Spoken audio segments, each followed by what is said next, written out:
Hi boys and girls, I miss you guys so much, so I decided that we are going to read a story today so that you guys can hear one of your favorites, okay? The story is called The Three Little Pigs. Let's see. Once upon a time, three little piglets lived in a small cozy home with their mother. Their names were Porter, Perry, and Parker.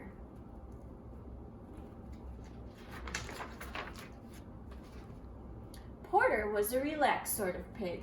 He liked to play, eat, and sleep. Perry was the creative type of pig.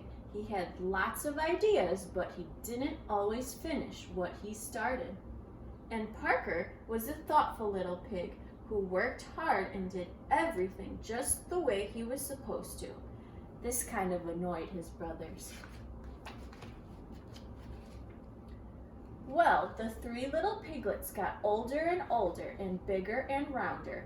One day, their mother made a decision. "You've grown too big for this little house," she said. "It's time for you all to go off into the wide, wide world and build homes of your own." So the three pigs packed their bags and got ready to leave their too cozy home. "Any advice for us, Mother?" asked Parker. "Why, yes," said their mother. "Watch out for the no good, big, bad wolf. And remember, always work hard, remember to plan, and whatever you do, do the best that you can." The three little pigs kissed their mother goodbye. Then they trotted off out of the house, down the road, and out into the village. Before they had gone very far, they came to a big field full of golden haystacks. "You know," said Porter quickly, "I think I'll build my house out of..." What do you guys think? Straw. Straw! Let's see, we're gonna put Porter's house here, and he's gonna build it out of straw. It's a nice color, and the house will be easy to build. I'm not sure that's a good plan," said Parker. "Will it be warm enough? Will it keep out the rain? What will happen when the wind is strong?" Porter rolled his eyes. "It will be a great house," he said, "and I'll still have time to play when I'm done." "Then, good luck to you," said Perry and Parker, and they continued down the road.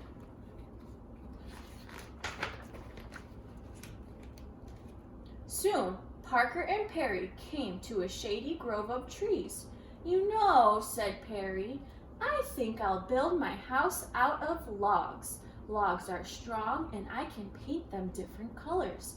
"That sounds like a good plan," said Parker, "if you finish what you start." "I will," said Perry, and he waved as Parker continued down the road. Perry stood and looked up at the tree. Those trees would take a long time. I'll just build my house from the sticks on the ground." And that's exactly what he did. So what did he use? Sticks. The sticks. He's using sticks. Let's see, we got to get our stick house. There we go. Okay. Further down the road, Parker was busy planning his house. He bought bricks and stone and mortar for the walls. He bought strong oak planks for the doors. He worked on the house for days and days, but when he was done, he felt happy. "Mother would be proud," he said. "I worked hard and I made my house the best it could be." So what did Parker make his house out of? Bricks. Bricks. Let's see, we got to get our brick house. There we go. Perfect. Now, what none of the pigs realized was that someone very bad had been lurking in the forest. And who was that very bad person?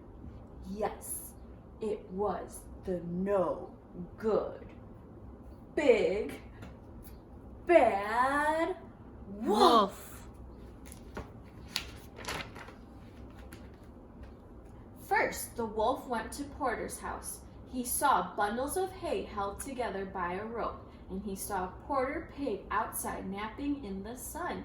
Uh-oh. So first he has to go to the straw house. There we go. "Hello, Pig," said the wolf. Porter opened his eyes, squealed, and jumped to his feet.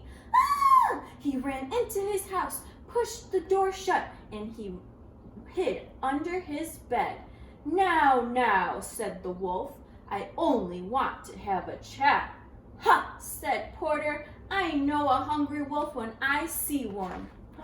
Uh-oh. So Porter went inside of his house, and the wolf is looking for him.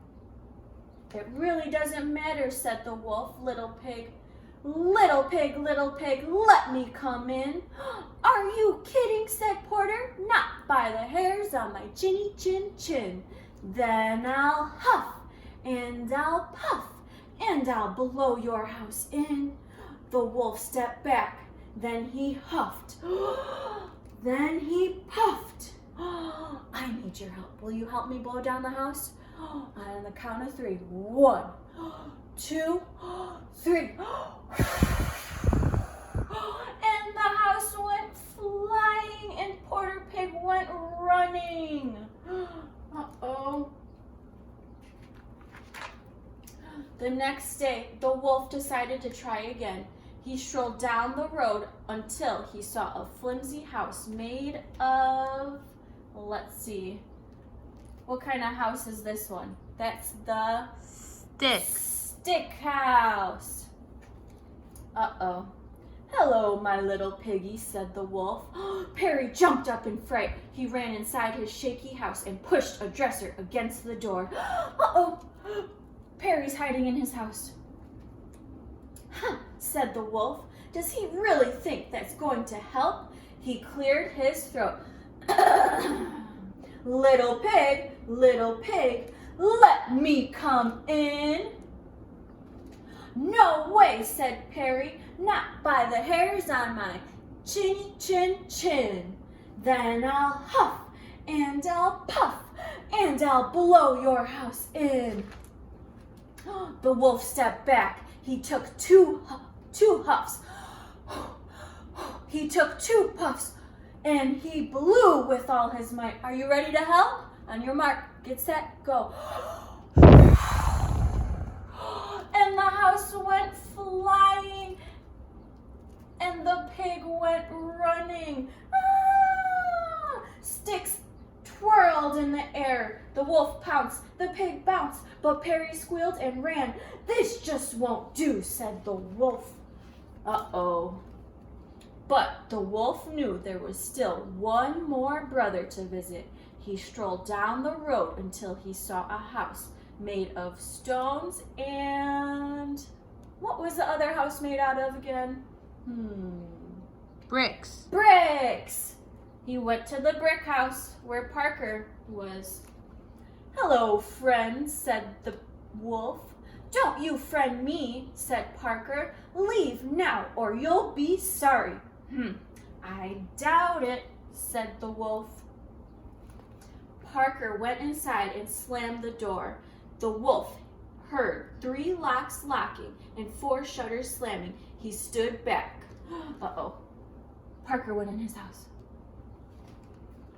Little pig, let me come in. Not by the hairs on my chinny chin chin. Then I'll huff, and I'll puff, and I'll blow your house in." "Go ahead and try," said Parker. The wolf huffed 3 times, he puffed 3 times, and then he blew with all his might. Are you ready? You ready to help the wolf? On the count of 3.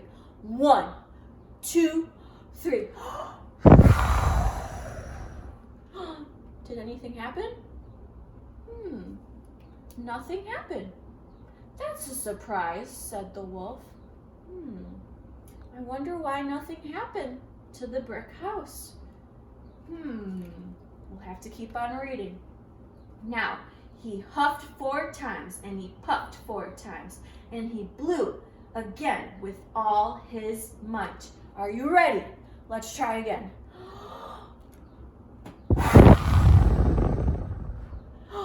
Anything?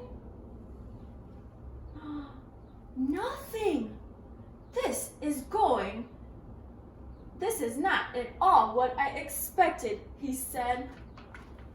Finally, the wolf fell flat on his back, puffing and wheezing.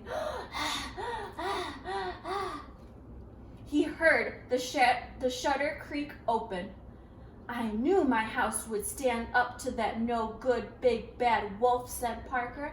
I'm just glad he didn't think about coming down the chimney.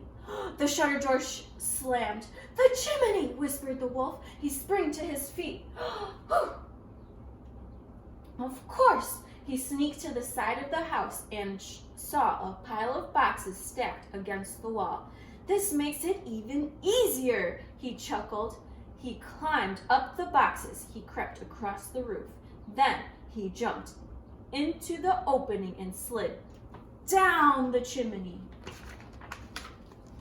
But down below, water bubbled in the big black kettle that was hanging in the fireplace. Parker threw more wood onto the roaring fire. Here I come, little pig, said the wolf. You weren't so clever after all. Oh no, said Parker. The wolf landed in the kettle with a loud ker-plunk. Water steamed and boiled around him. The wolf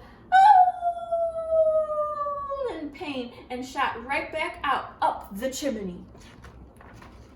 The water had boiled off half of his fur. Ouch! Oh no, cried the wolf. He was so embarrassed that he left the country never to be seen again. He ran away. Porter and Perry moved in with their brother, and they lived happily ever after. Oh, so now Porter and Perry have a house to live in because the brick house was nice and strong. You got it. So we got to make sure we build those nice, strong houses. I hope you boys and girls really enjoyed the story, and hopefully we could do more just like this one, okay? And if you'd like to read it again, you could click the video again, or you could do your own little story on your own, okay? And make your own little piggies and houses. Sound good? Okay, perfect. I'll see you guys later.